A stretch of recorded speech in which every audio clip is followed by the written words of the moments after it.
Glória a Deus, queridos. Vamos abrir a Escritura no livro de Deuteronômio. Bem diferente, né? Começar a ministração, sobretudo eu, Alexandre, no livro de Deuteronômio, Antigo Testamento. Diferente.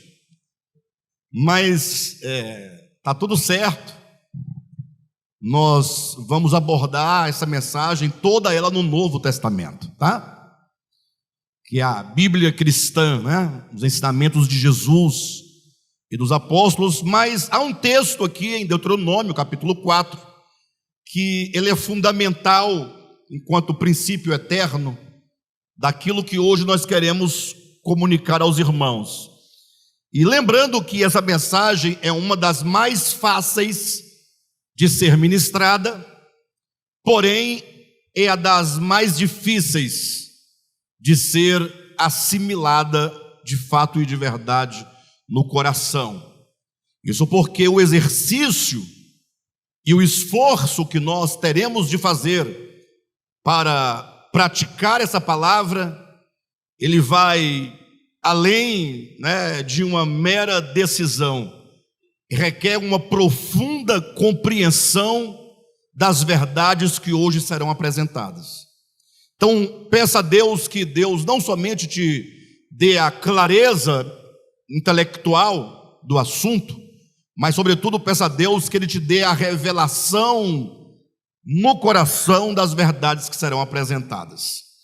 O texto é Deuteronômio, capítulo 4, versículo 12, versículo 15 e 16, esses três versículos, 4 de Deuteronômio, versículo 12, e então os versículos 15 e 16.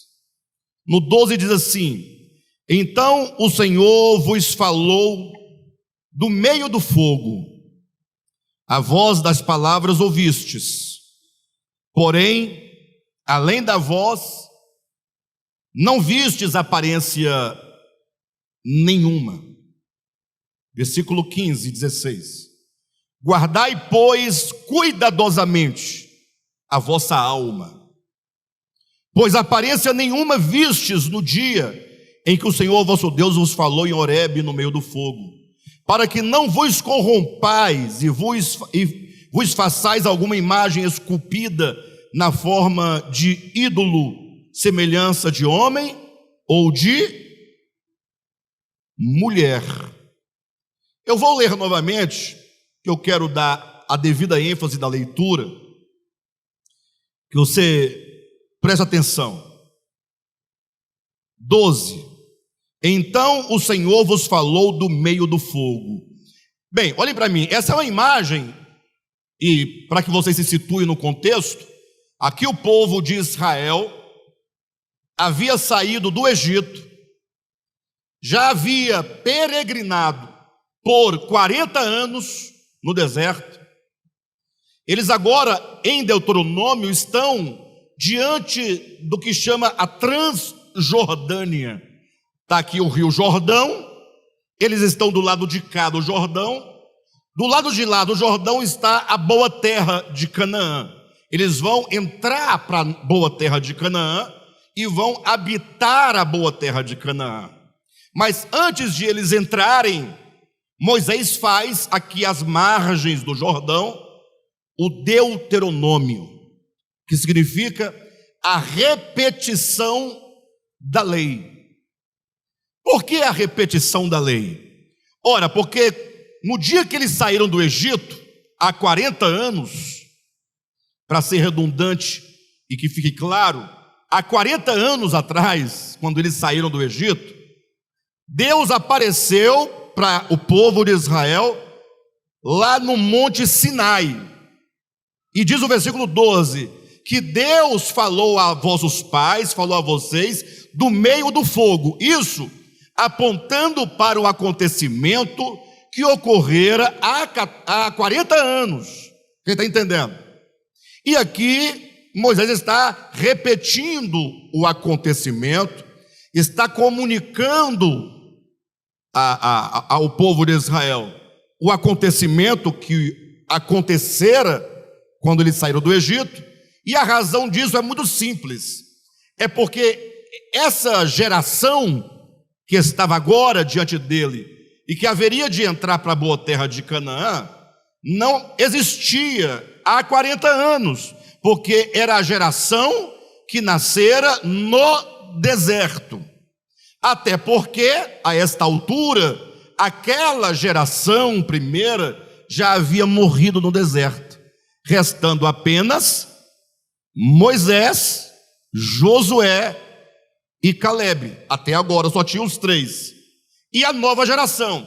Então a nova geração não esteve presente lá atrás, quando o povo de Israel saiu do Egito.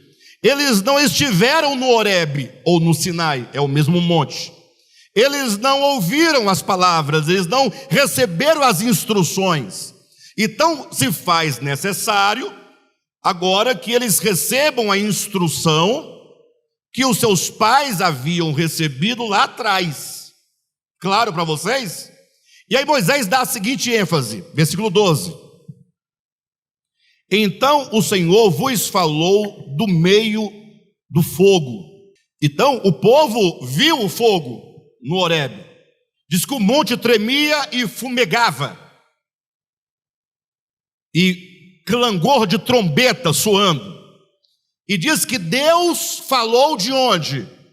Do meio do fogo. Só para você entender ou começar a refletir, se você fosse Deus, você se esconderia dentro do fogo? Ou atrás de uma nuvem? Atrás de um caixote? Atrás de uma árvore? Não tem coisa melhor do que você aparecer, não?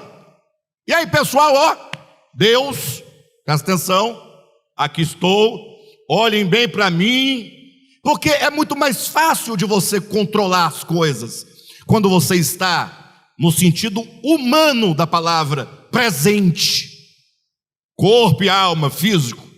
Mas não, olha como é que Deus faz. Ele vos falou do meio do fogo, ponto vírgula, agora ouça, a voz das palavras ouvistes. Então eles ouviram a palavra, eles ouviram a palavra, porém, Juraci, porém, além da voz, não vistes aparência nenhuma. Como a Bíblia é boa, né, irmãos? Que maravilha. Vocês não ficam alegres, não? Quando vê uma coisa bonita dessa? Ainda dizem que, deixa para lá. Porém, além da voz, não vistes aparência nenhuma. Versículo 15, vamos seguindo. Guardai, pois. Esse pois remete a quê? Quem sabe? Olhe para mim. Esse pois remete ao seguinte: Deus falou do meio do fogo. Vocês ouviram a voz das palavras, mas vocês não viram a aparência nenhuma. Portanto, se Deus não mostrou a sua aparência, se Deus não se mostrou corporeamente, se Deus não se coloca diante de vocês para que vocês vejam seus supostos olhos, supostas orelhas, suposta barba, suposto cabelo, suposto alguma coisa, então guardai, pois, cuidadosamente. Ou seja, vocês terão que fazer um esforço enorme, ser cuidadoso para guardar a vossa alma, porque a alma, ela é tendenciosa, né? A criar imagens, a criar imagem de Deus, desenhar Deus, pintar Deus, querer dizer como Deus é. Imagine só se eles tivessem visto a Deus. Eu vi Deus, ele tinha mais ou menos assim uns 3,50 metros de altura, mais ou menos. Não é assim que... Agora imagine o testemunho de alguém que tivesse visto a Deus. Pensou? Domingo que vem vai vir o missionário fulano, ele viu a Deus. Aí ele começava aquela descrição.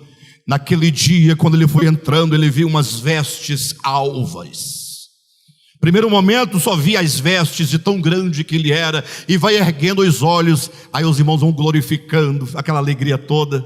Mas Deus está aqui, ó. Guardai, pois, cuidadosamente a vossa alma, pois aparência nenhuma vistes no dia em que o Senhor vosso Deus vos falou em Horebe, no meio do fogo. Próximo. Para que não vos corrompais. O homem se corrompe quando ele, não tendo visto a Deus, se propõe a desenhar Deus, se propõe a esculpir Deus numa pedra, numa barra de gelo, de ouro, de prata, de madeira, o que quer que seja, para que não vos corrompais e vos façais para vocês alguma imagem esculpida na forma de ídolo, semelhante a homem ou semelhante a mulher.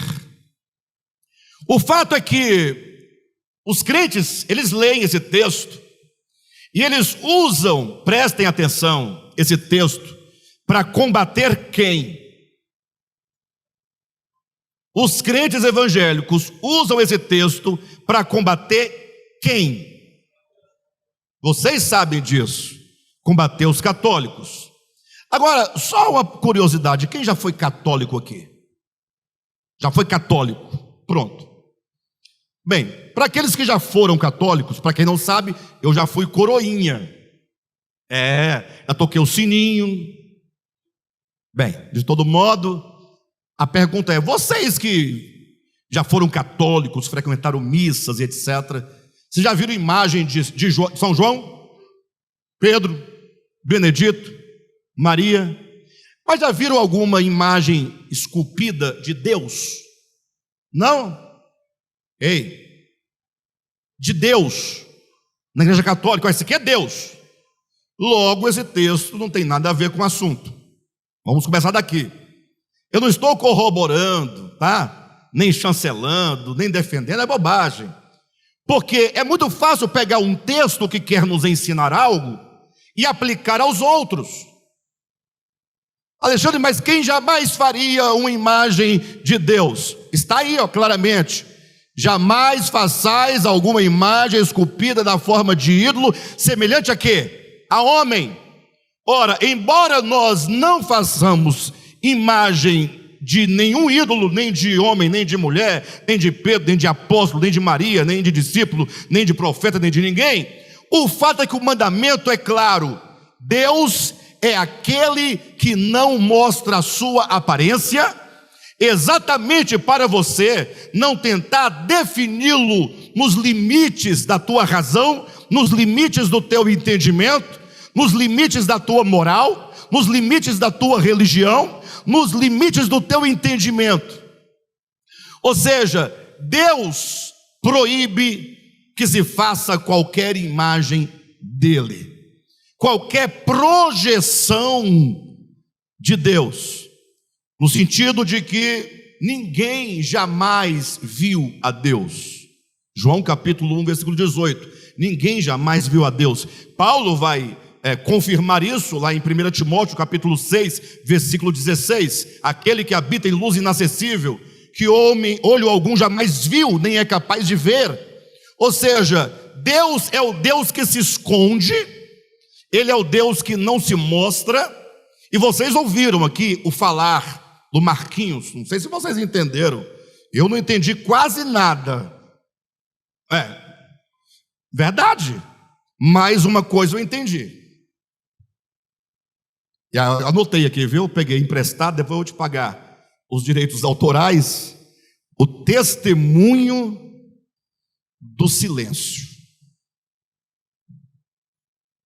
Aí o Marquinhos nos levou para Salmo 19, quando diz: os céus proclamam a glória de Deus. Puxa, para, gente. Vamos pensar. Por que Deus não se mostra? Por que ele se oculta nas estrelas, nos astros, no sol, na lua, na terra, na criação?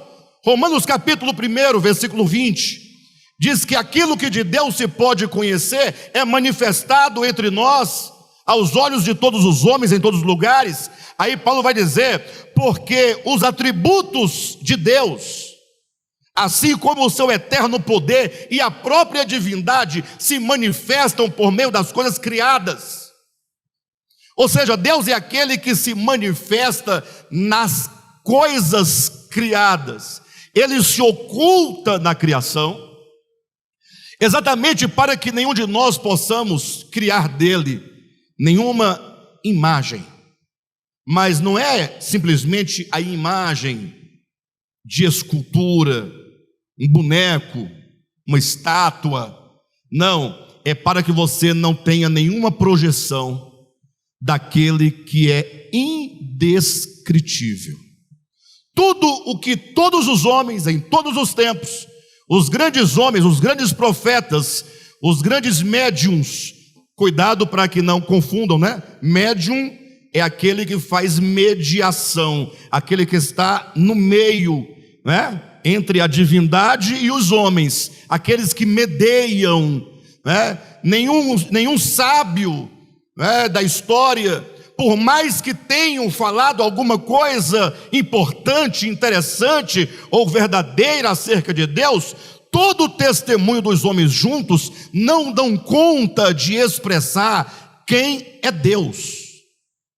Agora, a grande questão e o grande problema é exatamente porque, quando a Bíblia diz, os céus declaram a glória de Deus, eu pergunto, vocês já viram Deus? Já viram Deus?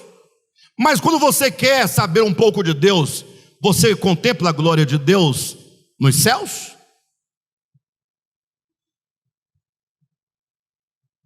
Quando você acorda, ou um dia, passa o dia inteiro pensando sobre Deus, Deus, que maravilha, Deus, quero conhecê-lo mais, eu quero ter maior experiência. Aí você fala, eu vou olhar os céus e contemplar a glória de Deus nos céus. Você faz isso? Interessante que os atributos de Deus são manifestados nas coisas criadas. Vocês procuram os atributos de Deus nas coisas criadas? Fala a verdade, de boa. Você procura? Eu quero conhecer mais a Deus, eu vou olhar para a criação para conhecer um pouco mais de Deus.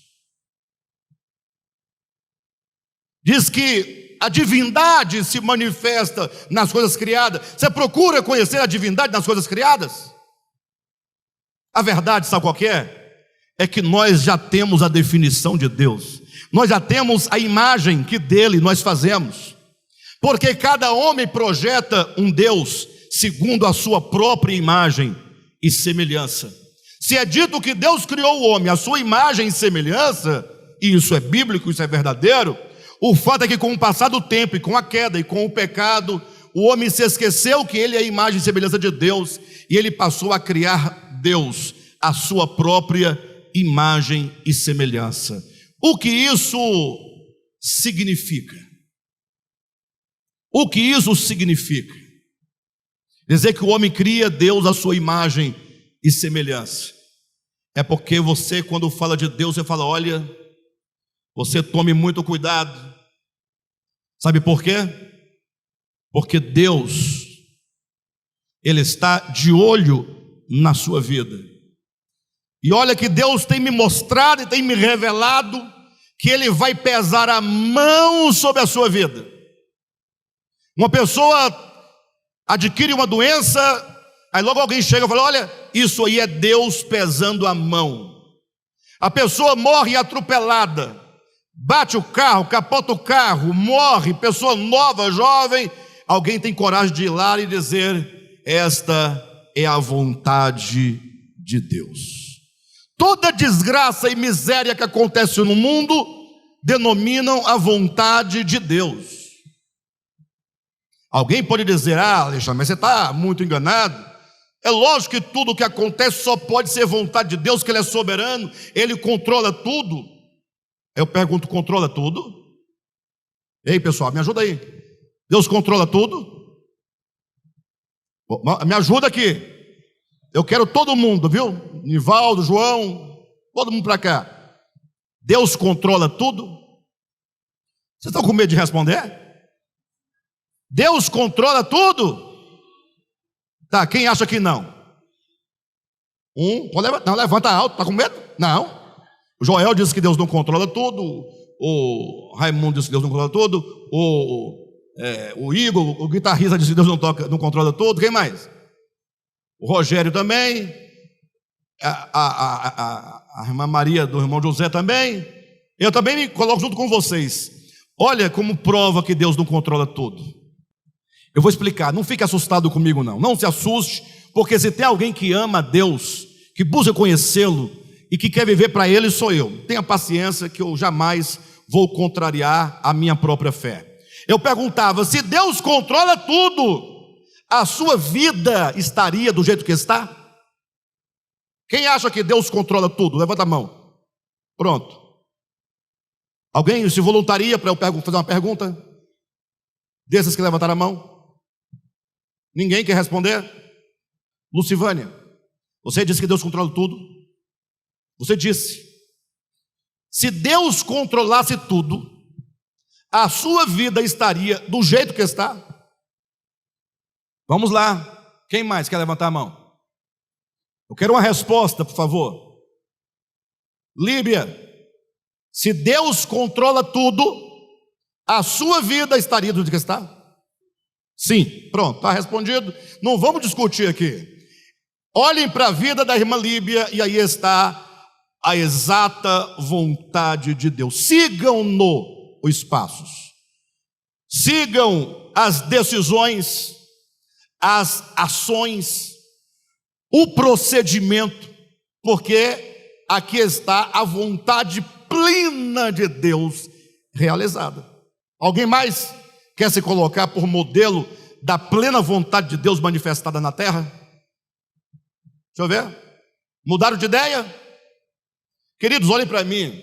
Por melhor que a sua vida esteja, por melhor que a minha vida esteja, nós ainda temos muito de quê? De negligência. E nós agimos com negligência. E quando você age com negligência, é Deus dirigindo você porque Ele quer e é absoluto isso? Ele dirige tudo. Agora, quando você diz Deus é soberano e a vontade de Deus é maior do que qualquer vontade humana, e por fim a vontade de Deus se cumprirá cabalmente, aí sim. Agora, quando você é negligente quanto às reuniões, quando você é negligente quanto ao seu próximo, quando você é negligente quanto à sua família, quando você é negligente em relação aos pobres, você tem que dizer: Deus não está no controle destas ações, porque destas ações está no controle a minha carne. E Deus vai sim realizar toda a vontade dele na sua vida, mas até lá você ainda está livre para ir traçando o seu caminho, fazendo os movimentos, o zigue-zague.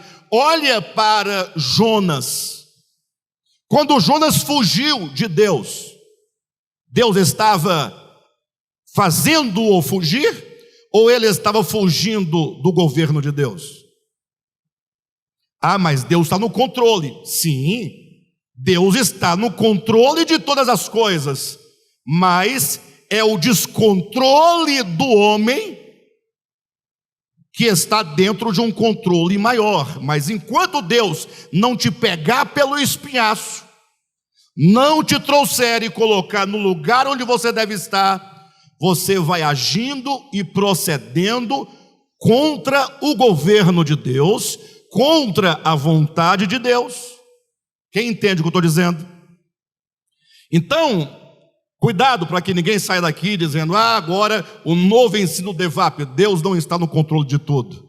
Não, Deus está no controle de tudo, mas Ele te deu vontade, Ele te deu decisão, e cabe a você colocar a sua vontade sob a vontade dEle, ou não. Lógico que no final, todo mundo já sabe, né? Afinal o Apocalipse está aí para dizer qual é o fim de todas as coisas.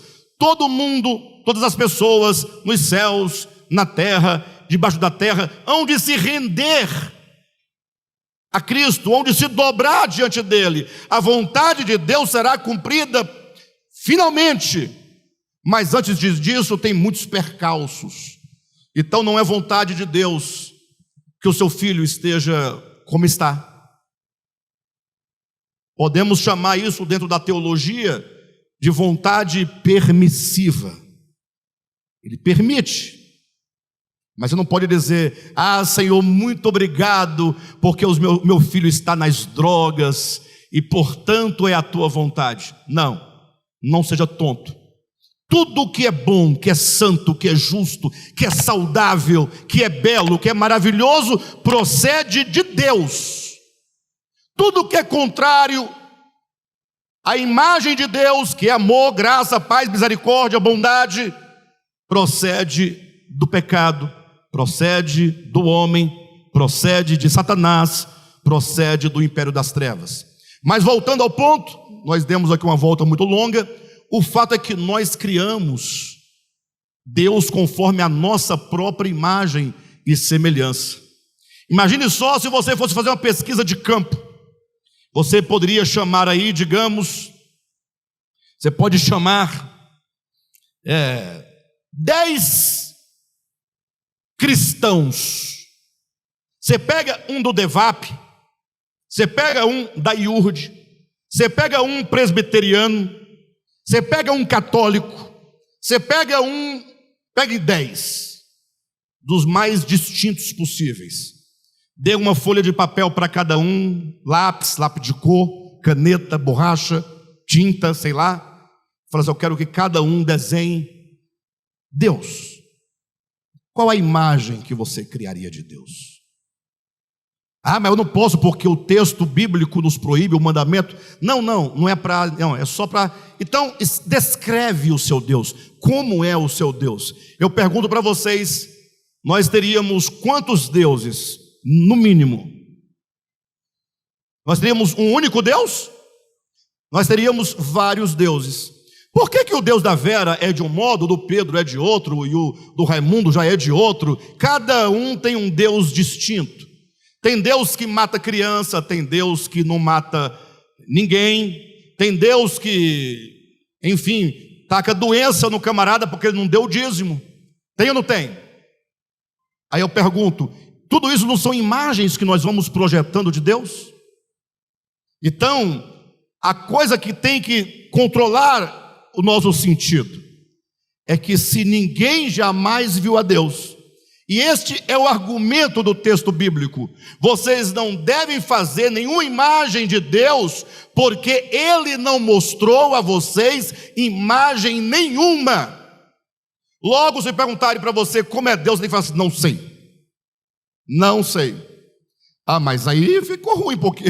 E o que vocês fazem aí? Você serve a quem? Como é que você conhece a sua vontade? Como é que você pode ser um servo de Deus, se não sabe quem Ele é? Aí, abre a sua Bíblia em João Evangelho, capítulo 1, versículo 18, quando está dito assim: ninguém jamais viu a Deus. Acabou, tudo destruído.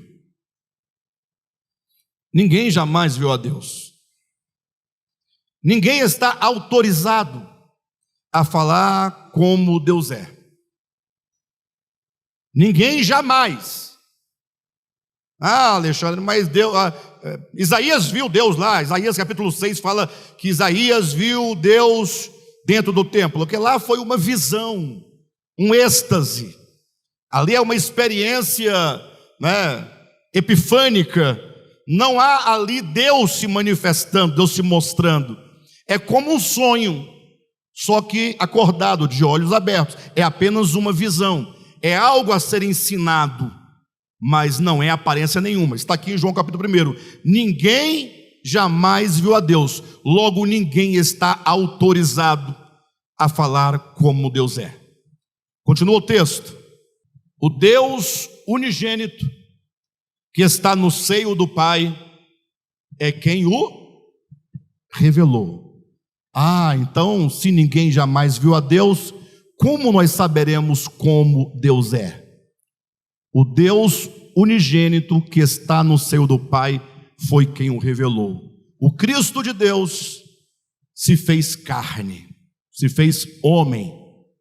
Então, somente olhando para Jesus, você saberá minimamente quem Deus é. Afinal, está dito em Hebreus capítulo 1 que Jesus Cristo é a expressão, é a glória, a expressão e a glória de Deus. Em Colossenses capítulo 1 também diz que ele é a expressão exata do Pai.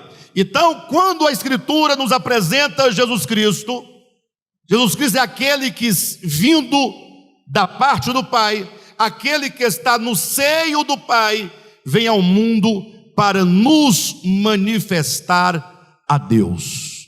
Então Deus, pelo menos no que concerne a nossa possível compreensão, ele se revela na humanidade de Jesus. Olhem para Jesus, olhem para ele, e nele você terá uma impressão de quem é Deus, porque ali Deus se manifesta, não é, por meio do viver humano de Jesus.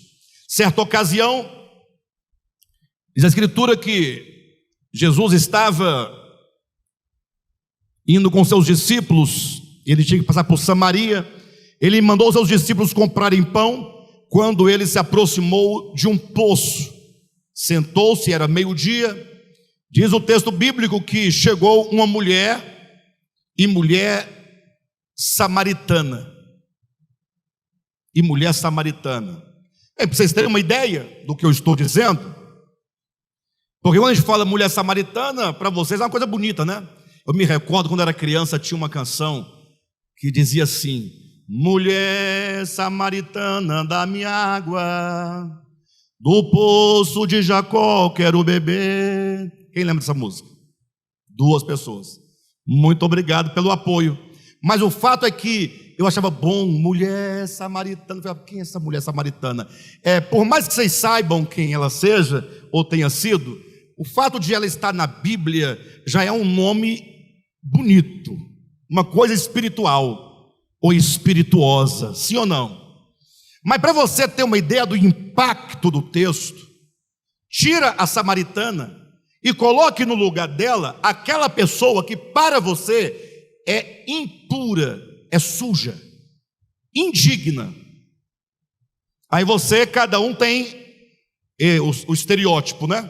Quem para você, na sua opinião, no seu sentimento, quando você bate o olho, você dá um passo para trás, essa pessoa é impura, nojenta, essa pessoa é pecadora, desgraçada, miserável, do capeta. Coloque no lugar da samaritana. Jesus agora vai conversar com uma samaritana, ou seja, vai conversar com um babalorixá. A relação é mais ou menos essa, com uma prostituta, até porque para os judeus, os samaritanos eram piores do que porcos. Também não dá impacto, porque porco para nós é coisa boa, né? Uma costelinha de porco. Para os judeus não, para os judeus eles dormiam com Satanás, mas não dormiam com porco. De todo modo, Jesus agora conversando com a mulher, e Jesus pede água para essa mulher, e começa ali um diálogo, até que num dado momento, essa mulher, ela se volta para Jesus, e ela faz a seguinte pergunta: Senhor, eu vejo que tu és profeta, então me diga uma coisa, onde é que nós devemos adorar? Se é para você que pensa que só você pensa em adoração, só você que tem espiritualidade, a samaritana também tinha, e olha que tinha se casado 5 vezes, e o 6º com que ela estava, nem marido dela era, mas estava com ela. O que vocês acham dessa mulher? Bacana? Imagina você conhecer uma pessoa que se casou 5 vezes. Casou uma vez, não deu certo. Separou, divorciou. Casou a segunda, não deu certo. Terceira vez. Quarta vez. A Rosilene na segunda vez já ficou assim. Terceira vez, aí nós desistimos muito fácil das pessoas. De quantas pessoas você não desistiu porque ela se divorciou e você preferiu abandonar? Não, acabou do diabo, não é de Deus. Ou então você suportou, ficou ali, mas aquela pessoa se tornou menor aos teus olhos. Agora a samaritana casou 5 vezes. 5 vezes. Mas ela pode, porque ela está dentro da Bíblia, né? Como você não está na Bíblia, você não pode. Você tem que ser santo. E o pior, ela agora estava com um outro homem, e com este ela não se casara, porque era marido de outra mulher. 5 maridos tiveste, marido, e o que tens agora não é teu, essa pessoa. E ela pergunta: Senhor, onde devemos nós adorar? Porque existe uma confusão do lugar de adoração. Porque uns dizem que é lá em Jerusalém, outros dizem que é em Samaria, e eu estou aqui nesse meio perdida, não sei o que fazer. Mas essa mulher, puxa vida, que coisa interessante, ela tinha um interesse pela adoração, só que o conceito que ela trazia consigo era de que adorava-se a Deus em templos ou em lugares sagrados. Os judeus diziam: o lugar da adoração é Jerusalém. Os samaritanos diziam: não, é em Samaria. E ela queria saber qual era o lugar da adoração. E Jesus responde algo que até hoje nós não compreendemos, infelizmente. Ele diz: olha, o Pai, o Deus que habita em luz inacessível, que olho algum jamais viu nem é capaz de ver, ele diz: Deus é Espírito. Logo você já tem que agora começar a desconstruir toda a imagem que dele você faz. Porque se Deus é Espírito, logo você tem que despersonalizá-lo. Mas o crente tem medo de despersonalizar Deus. Sabe por que ele tem medo? Porque ele pensa que se ele despersonalizar Deus, Deus vai virar só uma energia, tipo de nova era. Uma energia. Aí você está como que diminuindo Deus. É a ideia do crente. Mas entenda, você diminui a Deus quando você o configura à tua imagem. Você diminui Deus. Quando você fica imaginando Deus com 2 olhos, ora, a Bíblia fala de seres simbólicos, evidentemente, mas que tinha 6 asas, cada um deles, e olha que as suas asas eram 6, tinha olhos por dentro e por fora, e você imagina Deus só com 2 olhinhos, e os anjos lá cheios de olho, mais olho do que Deus. Se os anjos têm tantos olhos assim, então Deus é um olhão grandão.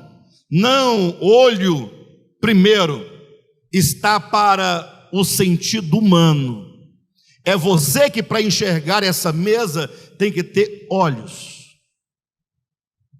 Agora, para Deus, os olhos representam onisciência, o saber absoluto. Então veja como se despersonaliza Deus.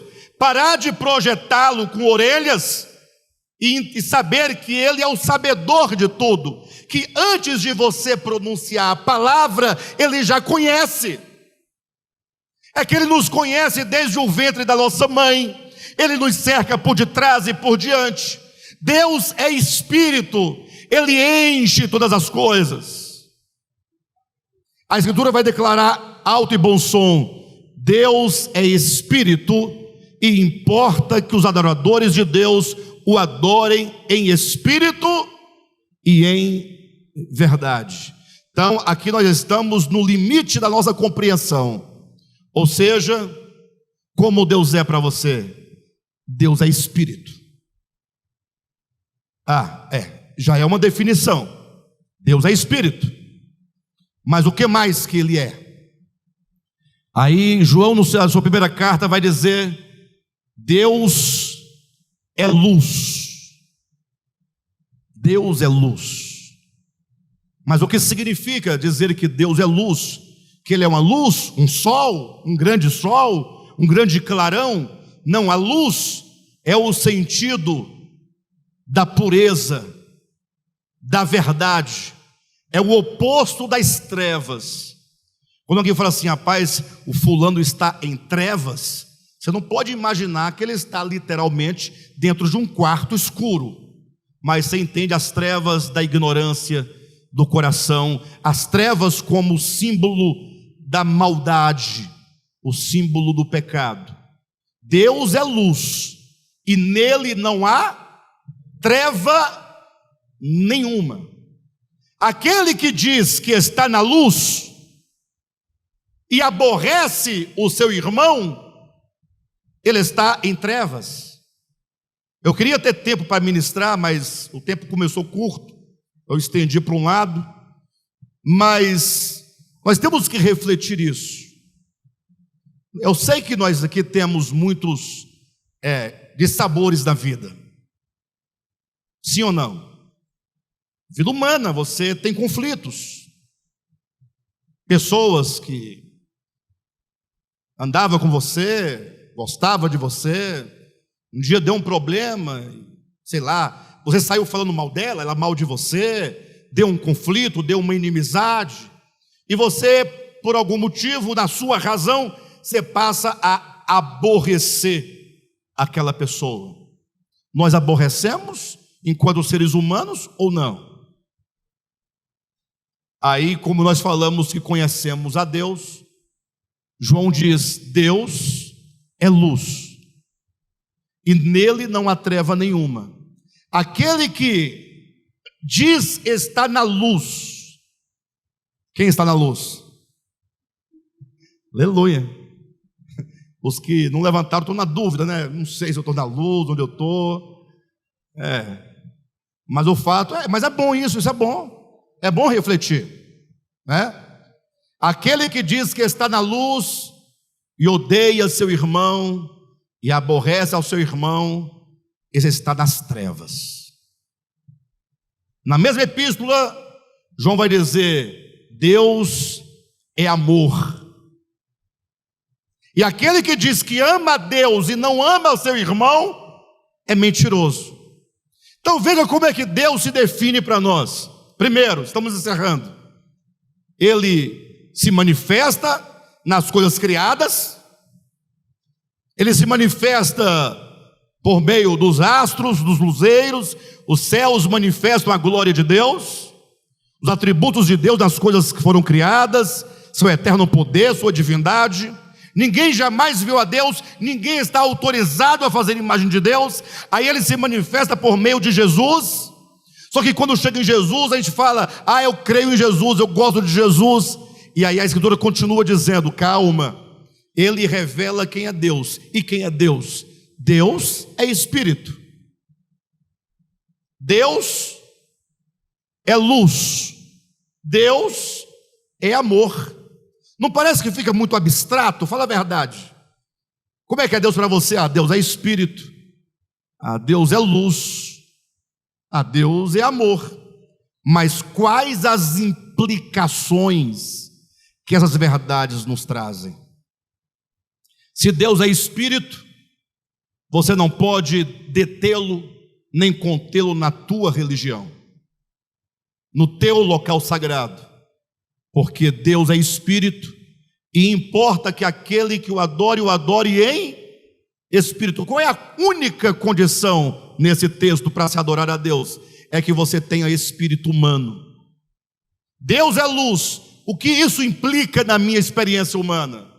É que se Deus é luz e nele não há treva nenhuma, qualquer sentimento contrário às virtudes de Deus e às virtudes de Cristo são trevas.